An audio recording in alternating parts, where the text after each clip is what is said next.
American novelist Gertrude Stein once said, everybody gets so much information all day long that they lose their common sense. When humanity is confronted with new technology, the initial response is to freak out. But what will artificial intelligence mean for the future, and will it take our jobs?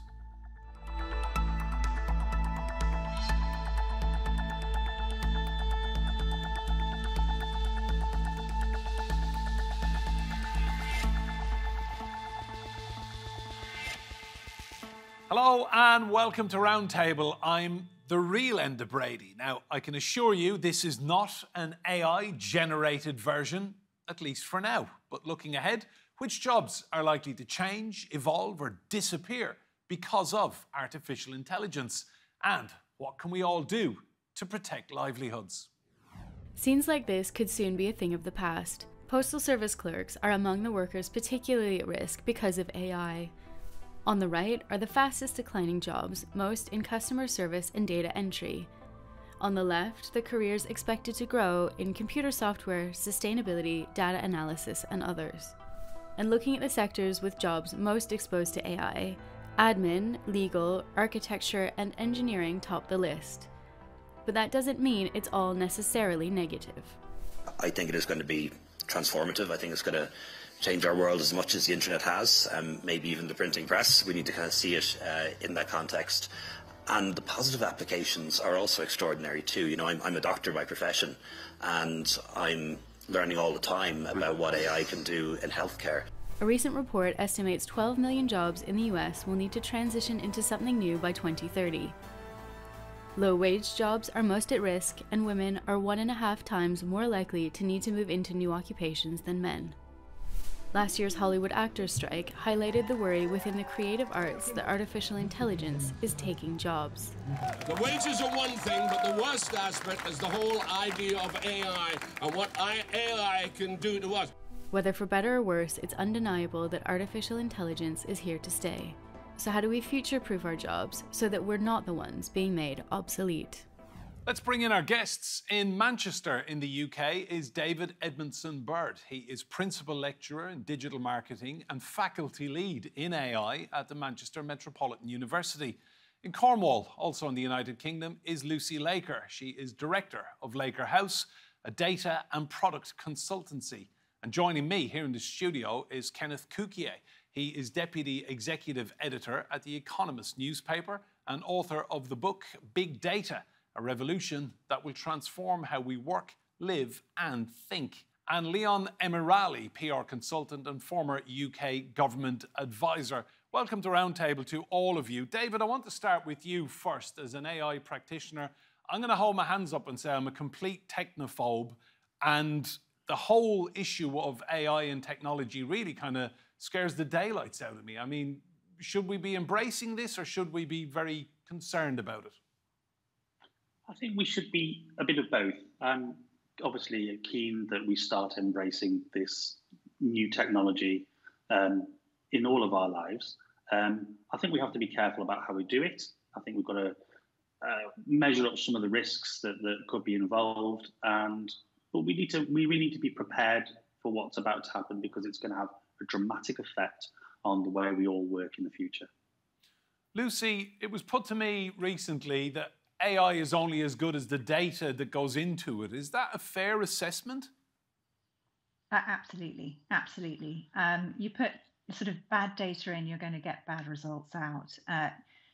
Machines are really good at doing repetitive tasks over good quality data, and that's where AI can really transform and give us insights that we have never had before, particularly in the health arena, and in fact, in every arena that it touches.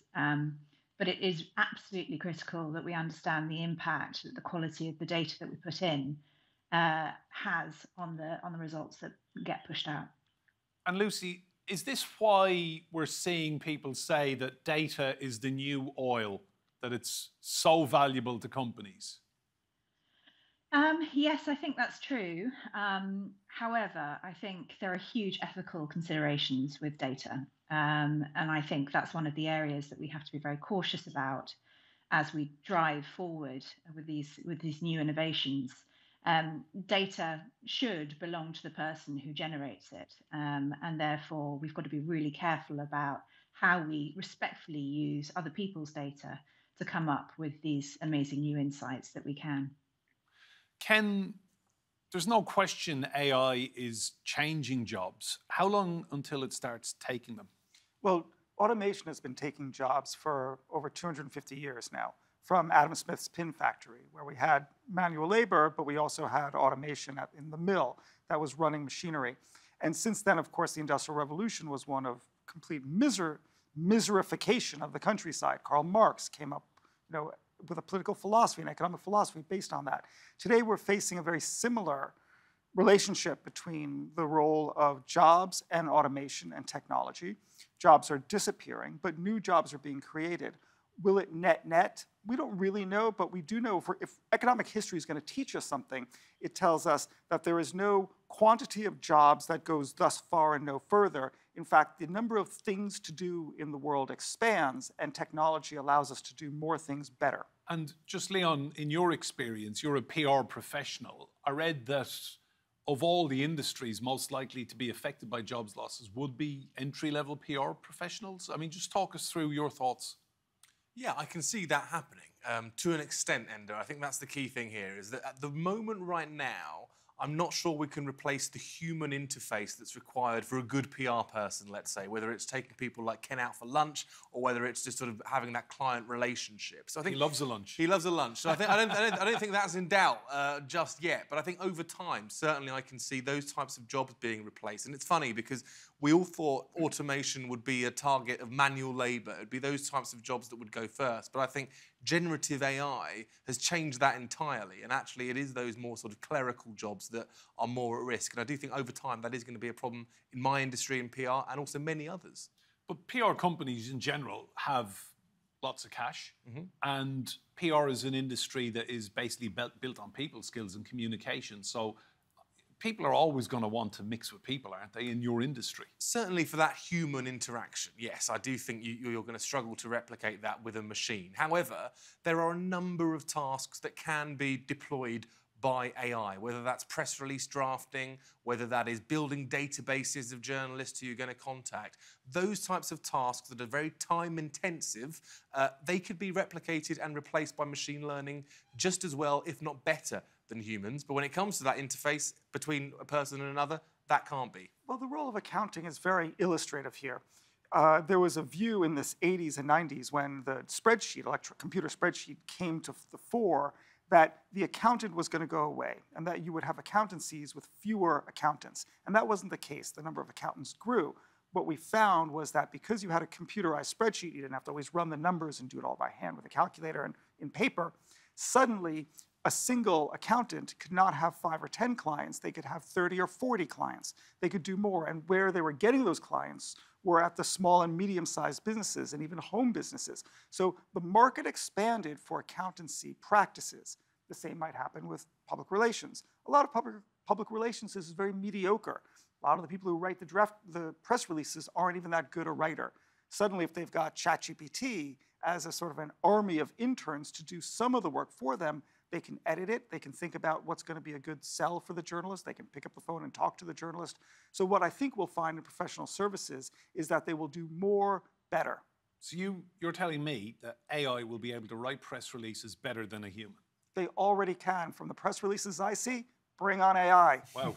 David, this is quite a talking point, isn't it? That some industries, AI will be able to do those jobs better than humans. I mean, it's mind-blowing, the potential here. Definitely. I mean, one of the things you've got to be conscious of is that it takes somebody who is already an expert to get the best out of one of these systems. And one of the things that we're beginning to see in particular industries, PR is one example, coding is another, even the law is a further one. The entry-level stuff is what is possible for that to be automated. But you need somebody who's really good at that role already to validate what's coming out. So great PR people will do brilliantly with these systems because they will be able to become much more productive. The same with law firms. You'll require expert legal people to get the best out of them. But the key thing is that it's a productivity gain rather than necessarily just supplanting people with new machines. David, can I ask, entry-level jobs are always a gateway. You know, everyone has to start somewhere. What happens long-term if young people can't get an entry-level job because a robot computer is doing it, some AI program? I mean, ultimately, we're going to lose a lot of human talent, aren't we? Yeah, I've talked about this as a pipeline problem for senior talent. So in 10 years' time, where will those senior talented people come from? And I think the way we've got to think about it, and we're certainly doing this where I work, is rethink what we think an entry-level role is. Less about the kind of job that's been done in the past, but the kind of role that needs to exist for the future. So we need to be pushing people out who are experts in their discipline and are expert at getting the best out of these systems. Lucy, I've read as well that women are 1.5 times more likely to lose their jobs to AI than men. How concerned are you about that? And just talk us through why that might be. I think that's a very interesting statistic. I think women generally in the UK workplace still find it tough. If you take a look at the amount of funding that goes to women entrepreneurs at the moment, it's still less than 1%. In fact, it hasn't increased since COVID. So, you know, it's a tough marketplace. And I think where you have people that need a little bit more flexibility, perhaps around caring responsibilities for children and for other family members, they're going to be seen as people that perhaps could be replaced. And again, if you take a look at board members in the UK, there's still not the level of diversity we would hope to see at that board level. And I think that's a real problem, because I think, as we just said, you know, there's experts, those senior people that are required to come and check and validate the outputs of the AI, and not being sort of, I suppose, are not traditionally women yet within the workplace, and that's a real shame. Ken, this is a huge year for democracy around the globe. Are we concerned that AI, it's already being used to generate deep fakes? Have you any concerns about, you're from the United States, for our viewers' benefit, have you any concerns about deep fake videos being used to influence voters? Yes and no. The case for yes is obvious, and the case for no is less so. The case for yes is that deep fakes and disinformation is going to flood the internet, and that's going to be a problem, and people might not know what to believe. The case for no is that because we're so inured to disinformation over the last decade of social media, and because in many countries so many voters already have a position, and that it's remarkably hard for them to shift their position, the role of AI and disinformation and deep fakes to change elections and overturn elections is quite limited. And there's a lot of academic research looking at the role of disinformation by AI and deep fakes to change voting behavior. And the fact is, it does change it by like 0.1%, 0.2%, so basically negligible. So the case for the fact that we've all been matured enough as information consumers to recognize that if something is broadcast online, to not immediately believe it as true is good and bad. The good news is that we're sort of inoculated from deepfakes and disinformation. The bad news is we don't trust anything. And so we need really good news broadcasts like this one and The Economist, among others, to sort of to see the public sphere and the information commons with high quality, trustworthy information. Leon, you've worked in the world of politics. You know how brutal it can be. Do you think electorates can be convinced or fooled by AI-generated deepfakes? Yeah, I think the potential for that happening is massive, and we've seen it already in a primitive form. And I think that for a lot of politicians, for a lot of voters, what they want ultimately is truth and trust. And exactly as Ken just outlined, the role of trusted news outlets, I think, is going to be elevated. Those who say we aren't going to use any AI-generated content on this website, on this platform, at all, I think those are going to have an elevated role in the world of democracy. I do think, however, online, where it's a Wild West, there are going to be images that people see, especially perhaps older internet users who aren't necessarily keeping up to date with the capabilities of AI right now, who will believe what they see. And that's a massive problem as we move into this election year, but not just this election year. I'm worried about what it's going to look like in 10 years, in 15 years, when it's going to get really sophisticated, and that's where the problems might start. So how can a politician combat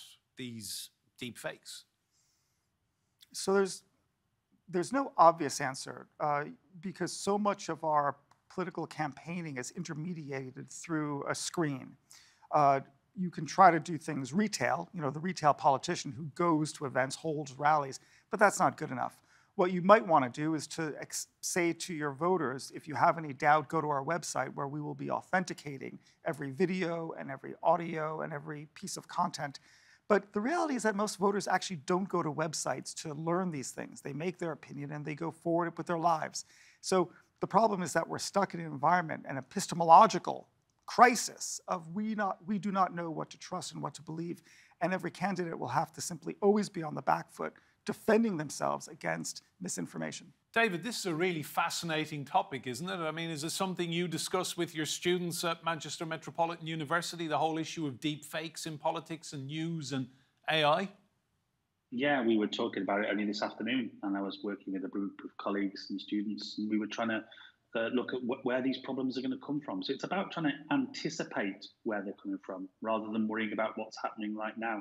And then to develop strategies of critical thinking and understanding the underpinning technologies so that you can make really good statements about what's happening and work with future employers, future clients, and advise them of what they need to think about.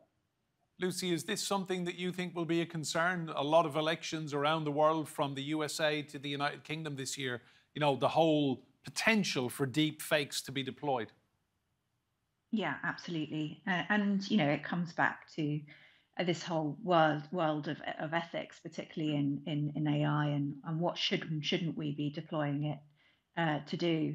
I think just slightly changing the topic into the health arena, if you take a look at some of the firms that are using some really quite clever and cutting edge technologies in terms of learning not only diagnosis, but also potential for long-term chronic and other sorts of diseases, there's a huge ethics question here around whether we should be sort of pre-diagnosing or giving people a probability of somebody perhaps getting cancer or some other disease, because we know that the stress levels involved of receiving that diagnosis are going to exacerbate the chance of those diseases actually coming along. So I think there are big questions around this sort of, I suppose, frontier land, the kind of cowboy nature of us deploying all of this brilliant technology at the moment, and trying to understand what the barriers and limitations and the legislation that's required to really protect everybody as it sort of increases its capabilities over the coming years. David, so as much as the headlines will be about the negatives of the potential of AI, a lot of people can have their lives changed off the back of a much quicker diagnosis via an AI program or a robot. I think, we've got to look at these potential advantages. I mean, everything comes with advantages and disadvantages. It would be great if we could educate ourselves into thinking about what's positive with this and what should we drive forward, but at the same time educating ourselves about all of the risks that can occur. There's plenty of history of people just diving in and then regretting with plenty of history. And I think if we go in as an informed culture, then we'll be able to make the best of it. Ken, I read that law, finance, and medicine are the three industries that will be most affected by AI. Would you go along with that? Yeah, I think that's right. The professions have highly trained people who rely on not just their training, but experience, and they're paid a lot of money. So and it's also it's undemocratic in terms of who gets access to those areas, whether it's banking, whether it's legal services, and whether it's healthcare. So if you can have a tool that will improve accuracy, improve speed, lower costs, and thereby offer more coverage to more people, that's a brilliant thing. So we actually have a moral imperative to do that. The case for not doing it is quite heinous. These are careers, Leon, that take years of education to become a doctor, to become a surgeon, to become a lawyer. I mean, is there a danger that AI is kind of stripping away all the sacrifice and striving that thousands of students will have made over years and decades? Potentially, yes. I mean, certainly in fields like law, where the knowledge that takes many decades to learn can effectively be gathered within seconds of a computer, making that function. So I do think we are in danger of some of those skills being downgraded or certainly being diluted. But also, what a brilliant opportunity for those to tap into that as a resource. And I think we have to be optimistic, actually, about the role that AI can play going forward. Yes, there are huge risks attached to it, but there are also massive upsides that could entirely transform the way in which the working world works. And I do think that for those types of professions, for an individual who's not trained in law, who's not trained in medicine, to have access to that type of knowledge, I think can only be a good thing. Ken, you have a point. Yeah, let's not be nostalgic about the status quo. There's lots of things that don't work, and just because a student has studied the law or anything else, we shouldn't prize that if we can do it better. So there's not a mathematician in the world who would rather go not to the slide rule but to the abacus to do their calculations. They've passed the calculator, they're at the computer. They're doing high-end mathematics, things they couldn't do before. Are mathematicians gone? No. We have incredible mathematicians who are now applying greater creativity and ingenuity to harder problems. And I think that's what we're going to have with professionals in the workplace. As they use AI as a tool, they will become better themselves. David, give us a flavour of your lectures, what it's like in the lecture hall when you're talking about AI, and just how excited your undergraduates are at Manchester Metropolitan University. Well, it's a game of two halves, really. We kind of introduce these technologies and we say, let's try these out. And we get the students, possibly with as little input as possible, to try something out on a particular project. And what's quite interesting is they're coming back and saying, those results aren't very good, actually. This isn't as exciting as we thought. Actually, this needs a bit more thinking, and maybe we would do this on our own. So they get kind of excited by that. And at the moment in academia, there is this sort of real battle between whether we should be bringing this in or whether we should be placing big, tough rules around it, making it difficult to use because people are worried about cheating. And the reality is we've got to change the way we do learning. There's a big change coming in higher education because we've got to rethink everything from the ground up. And I find that quite exciting, but I do know that it makes people very, very worried, including the students. Lucy, what are clients saying to you about AI when you go to meetings or you're taking pitches? What's the vibe out there? I think it's an interesting environment. Obviously, there's a huge amount of excitement around generative AI at the moment, and the opportunity that affords most businesses in terms of communicating with their customers and being able to write bids and proposals, etc. But I think I'm sort of waiting for that to sort of, I suppose, fizzle out a little bit. I think there's going to be some great tools created, but I think the real opportunity with AI over the coming years and months is going to be about really getting hold of these really great data sets and understanding statistically the opportunity of what we could understand and learn from them. And that's why I think health is a particular interest. Obviously, we know the amazing things that are coming out of radiology at the moment. Genomics obviously is another big area, and disease detection is an area that my previous business, the one I founded, was very much focused on, and I think that's a really exciting area to be in right now. Ken, which countries are showing leadership on this? I mean, we would think perhaps the United States, your country, some of the Far Eastern economies, maybe Japan, South Korea. Who do you think is leading on it? It depends what we mean by leadership. If we mean the powerhouses commercially, then of course it's going to be America, Britain, and China. OpenAI in America, ChatGPT, DeepMind here in Britain, among others. And of course, there's a slew of, particularly in the financial services in China, that are doing great work, Alibaba and Ant Financial, et cetera. Many others, though, Baidu. However, when it comes to sort of governmental leadership, there's fewer. Japan is doing a lot with security. China is doing a lot with data privacy. Who knew? Not for state surveillance, but for corporate surveillance. Fine, for companies and citizens' data. When it comes to Britain, they hosted an international summit in terms of AI safety, which was the right thing to do. And in the United States, President Biden has issued an executive order that, although it's voluntary in terms of its compliance, is a first step. And let us remember that the European Union has the first intergovernmental AI regulation in the world. And that's a great first step as well.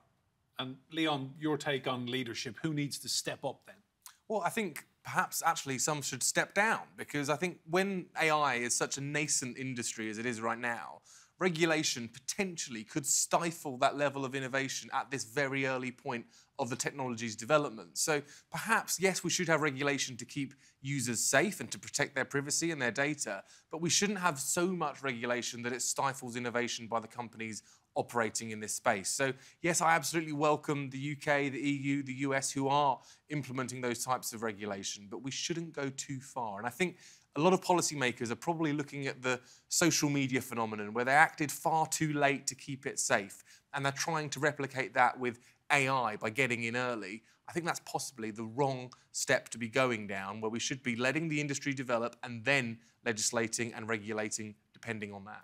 David, Lucy, Ken and Leon, thank you all for your insight. Remember, you can see more discussion and debate on our YouTube channel. Just search for Roundtable, TRT World.